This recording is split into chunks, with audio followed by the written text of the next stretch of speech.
ಅನ್ನಭಾಗ್ಯ ಫಲಾನುಭವಿಗಳಿಗೆ ರಾಜ್ಯ ಸರ್ಕಾರದಿಂದ 2 ಭರ್ಜರಿ ಗುಡ್ ನ್ಯೂಸ್ ಇದೆ. ಇದ್ರ ಜೊತೆಗೆ ಪೆಂಡಿಂಗ್ ಉಳಿದಂತಹ ಹಣ ಬಿಡುಗಡೆ ಕೂಡ ಆಗ್ತಾ ಇದೆ. ಯಾವ ಕಂತಿನ ಹಣ ಬಿಡುಗಡೆ ಆಗ್ತಾ ಇದೆ, ಜೊತೆಗೆ ಯಾವಾಗ ಬಿಡುಗಡೆ ಆಗುತ್ತೆ ಅನ್ನೋ ಕಂಪ್ಲೀಟ್ ಇನ್ಫಾರ್ಮೇಷನ್ನ ನಾನು ಈ ವಿಡಿಯೋದಲ್ಲಿ ನಿಮಗೆ ತಿಳಿಸ್ಕೊಡ್ತೀನಿ. ವಿಡಿಯೋನ ಕಂಪ್ಲೀಟ್ ನೋಡಿ, ಎಲ್ಲೂ ಕೂಡ ಸ್ಕಿಪ್ ಮಾಡೋಕ್ಕೆ ಹೋಗಬೇಡಿ. ಮೊದಲನೇದಾಗಿ ನಿಮಗೆ ಅನ್ನಭಾಗ್ಯ ಯೋಜನೆಯ ಹಣ ಎಷ್ಟು ತಿಂಗಳದ್ದು ಪೆಂಡಿಂಗ್ ಇದೆ ಅನ್ನೋದನ್ನ ದಯವಿಟ್ಟು ಕಮೆಂಟ್ ಮುಖಾಂತರ ತಿಳಿಸಿ. ಕೆಲವರಿಗೆ ಜುಲೈ ಕಂತಿನ ಹಣ ಬಂದಿಲ್ಲ, ಕೆಲವರಿಗೆ ಆಗಸ್ಟ್ ಕಂತಿಂದ ಹಣ ಬಂದಿಲ್ಲ. ಬಟ್ ಸರ್ಕಾರ ಈಗಾಗಲೇ ಆಗಸ್ಟ್ ಕಂತಿನ ಹಣದವರೆಗೂ ಎಲ್ರಿಗೂ ಕೂಡ ಹಾಕಿದ್ದೀವಿ ಅಂತ ಹೇಳ್ತಾ ಇದ್ದಾರೆ. ಸೊ ಈಗ ಸರ್ಕಾರದ ಪರವಾಗಿ ನೋಡೋದಾದರೆ ಸೆಪ್ಟೆಂಬರ್, ಅಕ್ಟೋಬರ್, ನವೆಂಬರ್ 3 ತಿಂಗಳ ಹಣ ಮಾತ್ರ ಬಾಕಿ ಇದೆ. ಮತ್ತು ಕೆಲವರಿಗೆ July, August, September, October, November ಒಟ್ಟು 5 ತಿಂಗಳ ಹಣ ಬಾಕಿ ಉಳಿದಿದೆ.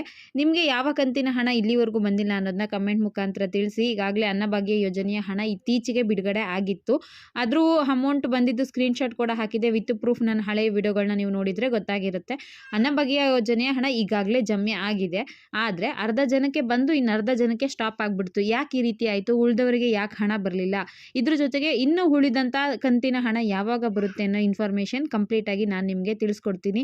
ಅದಕ್ಕಿಂತ ಮುಂಚೆ ಅನ್ನಭಾಗ್ಯ ಯೋಜನೆಯ 3 ಭರ್ಜರಿ ಗುಡ್ ನ್ಯೂಸ್ಗಳು ಏನೇನು ಅನ್ನೋದನ್ನ ವಿಡಿಯೋದಲ್ಲಿ ತಿಳಿಸ್ತೀನಿ. ಹಾಗಾಗಿ ವಿಡಿಯೋನ ಕಂಪ್ಲೀಟ್ ನೋಡಿ. ಇದರಲ್ಲಿ ಮೊದಲನೇ ನ್ಯೂಸ್ ಏನಪ್ಪಾ ಅಂತ ಈಗ ತಿಳ್ಕೊಬಿಡೋಣ. ಈಗ ಕರ್ನಾಟಕದಲ್ಲಿ ಒಟ್ಟು 13 ಲಕ್ಷಕ್ಕಿಂತ ಹೆಚ್ಚಿನ BPL ರೇಷನ್ ಕಾರ್ಡ್ಗಳನ್ನ ರದ್ದು ಮಾಡಿದ್ದಾರೆ. ಕೆಲವ್ರದ್ದು ಕಂಪ್ಲೀಟ್ ಆಗಿ ಡಿಲೀಟ್ ಆದರೆ ಮತ್ತೆ ಕೆಲವ್ರದ್ದು APL ಆಗಿ ಪರಿವರ್ತನೆ ಮಾಡಿದ್ದಾರೆ.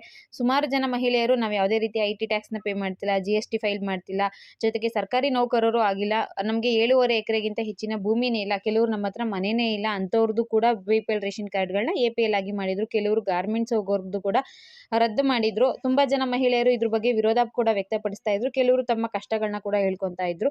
APL ರೇಷನ್ ಕಾರ್ಡ್ ಆಗಿ ಪರಿವರ್ತನೆ ಆದ್ರೆ ಗೃಹಲಕ್ಷ್ಮಿ ಹಣ ಹೇಗೆ ಬರ್ತಿತ್ತೋ ಹಾಗೆ ಬರುತ್ತೆ ಅಂತ ಅದು ಒಂದು ಕಡೆ ಒಳ್ಳೆ ನ್ಯೂಸ್ ಆಗಿತ್ತು. ಆದ್ರೆ BPL ಇಂದ APL ಆಯ್ತು ಅಂದ್ರೆ ಅವ್ರಿಗೆ ಕೊಡುವಂತ ಅಕ್ಕಿ ಏನಿದೆ ಅದು ಸಿಕ್ಕಾಪಟ್ಟೆ ಕಡಿತ ಆಗುತ್ತೆ. ಈಗ ರಾಜ್ಯ ಸರ್ಕಾರದಿಂದ 5 kg ಅಕ್ಕಿನ ಕೊಡ್ತಾ ಇದ್ದಾರೆ. ಅದರಲ್ಲಿ 3 kg ಅಕ್ಕಿ ಮಾತ್ರ ಕೊಡ್ತಾರೆ, ಇನ್ನು 2 kg ರಾಗಿನ ಕೊಡ್ತಾ ಇದ್ದಾರೆ. ಈಗ ಕೊಡ್ತಿರೋ ಅಕ್ಕಿನೇ ಸಾಕಾಗ್ತಿಲ್ಲ, ಅದರಲ್ಲಿ APL ಹೋದ್ರೆ ಇನ್ನು ಅವ್ರಿಗೆ ಕೊಡುವಂತ ಅಕ್ಕಿ ಬಹಳ ಕಮ್ಮಿ ಆಗ್ಬಿಡುತ್ತೆ ಅಂತ ಬಹಳಷ್ಟು ಮಹಿಳೆಯರು ಕಣ್ಣೀರಿಡ್ತಾ ಇದ್ರು.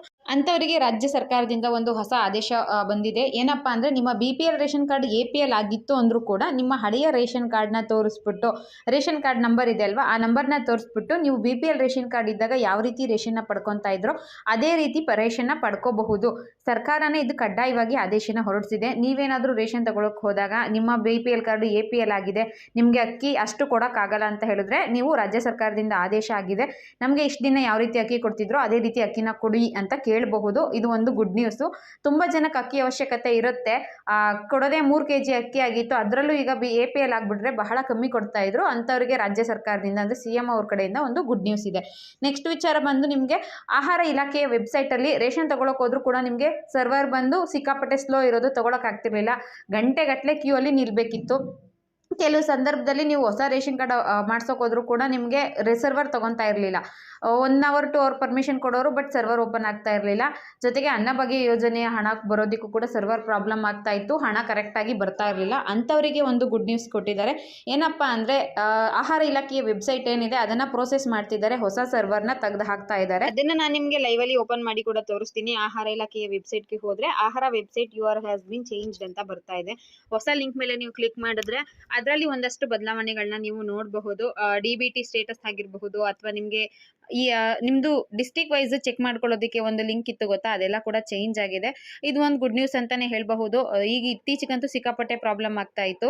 ನಿಮಗೆ ಆಹಾರ ಇಲಾಖೆಯ DBT ಸ್ಟೇಟಸ್ ಚೆಕ್ ಮಾಡ್ಕೊಳ್ಳೋದಕ್ಕೆ ಮತ್ತು ಈ ಸ್ಟೇಟಸ್ ಎಲ್ಲ ಚೆಕ್ ಮಾಡ್ಕೊಳ್ಳೋದಕ್ಕೆ ಸರ್ವರ್ಗಳು ಕರೆಕ್ಟಾಗಿ ಓಪನ್ ಆಗ್ತಿರ್ಲಿಲ್ಲ. KH ಮುನಿಯಪ್ಪ ಸರ್ ಅವರು ಸರ್ವರ್ನ ಪ್ರಾಬ್ಲಮ್ ಸರಿ ಮಾಡ್ತಾ ಇದ್ದೀವಿ ಅಂತ ಹೇಳಿದರು. ಮತ್ತು ನಿಮಗೆ DBT ಸ್ಟೇಟಸಲ್ಲಿ ಚೆಕ್ ಮಾಡಿದ್ರೆ ಬೆಂಗಳೂರು ವಿಭಾಗ, ಮೈಸೂರು ವಿಭಾಗ, ಕಲಬುರಗಿ ವಿಭಾಗ ಅಂತ ಸಪ್ರೇಟ್ ಫೋಲ್ಡರ್ ಕೂಡ ಮಾಡಿದ್ದಾರೆ.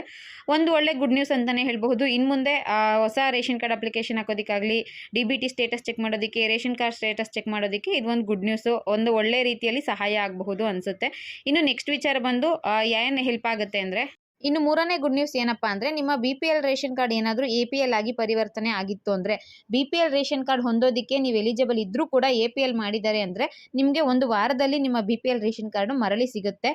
ನಿಮಗೆ GST ಫೈಲ್ ಮಾಡ್ತಿಲ್ಲ ಅಂದರೆ, IT ಟ್ಯಾಕ್ಸ್ ಫೈಲ್ ಮಾಡ್ತಿಲ್ಲ ಅಂದರೆ, ಗೌರ್ಮೆಂಟ್ ಎಂಪ್ಲಾಯಿಗಳಾಗಿಲ್ಲ ಅಂದರೆ, 3 ಹೆಕ್ಟರ್ಗಿಂತ ಹೆಚ್ಚಿನ ಭೂಮಿ ಇಲ್ಲ ಅಂದರೆ, ವೈಟ್ ಬೋರ್ಡ್ ಕಾರ್ ಇಲ್ಲ ಅಂದರೆ, ನೋಡಿ ಸಿಂಪಲಾಗಿ ಹೇಳಬೇಕು ಅಂದರೆ BPL ರೇಷನ್ ಕಾರ್ಡ್ ಹೊಂದೋದಕ್ಕೆ ನಾನು ಎಲಿಜಿಬಲ್ ಇದ್ದೀನಿ. ಆದರೂ ಕೂಡ APL ಮಾಡಿದ್ದಾರೆ ಅಂದರೆ ನೀವು ಒಂದು ವಾರದಲ್ಲಿ ನಿಮ್ಮ BPL ರೇಷನ್ ಕಾರ್ಡ್ನ ವಾಪಸ್ನ ಪಡ್ಕೋಬಹುದು. ತಹಶೀಲ್ದಾರ್ ಅವರಿಗೆ ಒಂದು ಮನವಿ ಪತ್ರನ ಕಳಿಸಿದ್ರೆ ಒಂದು ವಾರದಲ್ಲಿ ನಿಮಗೆ BPL ರೇಷನ್ ಕಾರ್ಡ್ನ ವಾಪಸ್ ಕೊಡ್ತಾರೆ. ಮತ್ತು ಸ್ಥಳೀಯ ಮಟ್ಟದಲ್ಲಿ ಗ್ರಾಮ ಪಂಚಾಯಿತಿಗಳ ವಿಭಾಗದಲ್ಲಿ ನೀವೇನಾದರೂ ಬರ್ತೀರಾ ಅಂದರೆ ಗ್ರಾಮ ಪಂಚಾಯಿತಿಯ ಅಧಿಕಾರಿಗಳು ಅಥವಾ ಸಿಬ್ಬಂದಿಗಳು ನಿಮ್ಮ ಮನೆ ಹತ್ರ ಬಂದು ವೆರಿಫಿಕೇಷನ್ನ ಮಾಡ್ತಾರೆ. ನೀವು BPL ರೇಷನ್ ಕಾರ್ಡ್ ಹೊಂದೋದಕ್ಕೆ ಎಲಿಜಿಬಲ್ ಇದ್ದೀರಾ ಅಂದರೆ ಆದಷ್ಟು ಬೇಗ ನಿಮಗೆ BPL ರೇಷನ್ ಕಾರ್ಡ್ಗಳು ವಾಪಸ್ಸು ಕೊಡ್ತಾರೆ. ಇದು ಅನ್ನಭಾಗ್ಯ ಯೋಜನೆಯ 3 ಲೇಟೆಸ್ಟ್ ಅಪ್ಡೇಟು. ನಿಮಗೆ ಈ ಇನ್ಫಾರ್ಮೇಷನ್ ಇಷ್ಟ ಆಗಿತ್ತು ಅಂದರೆ ದಯವಿಟ್ಟು ನನ್ನ ಚಾನಲ್ಗೆ ಸಬ್ಸ್ಕ್ರೈಬ್ ಮಾಡ್ಕೊಳ್ಳಿ, ನಿಮ್ಮ ಫ್ರೆಂಡ್ಸ್ಗೆಲ್ಲ ಶೇರ್ ಮಾಡಿ ಅಂತ ಹೇಳ್ತಾ ಈ ವಿಡಿಯೋನ ಇಲ್ಲಿಗೆ ಮುಗಿಸ್ತಾ ಇದ್ದೀನಿ. ಇಲ್ಲಿವರೆಗೂ ವಿಡಿಯೋ ನೋಡಿದ್ದಕ್ಕೆ ಎಲ್ರಿಗೂ ಕೂಡ ಧನ್ಯವಾದಗಳು. Thank you for watching friends.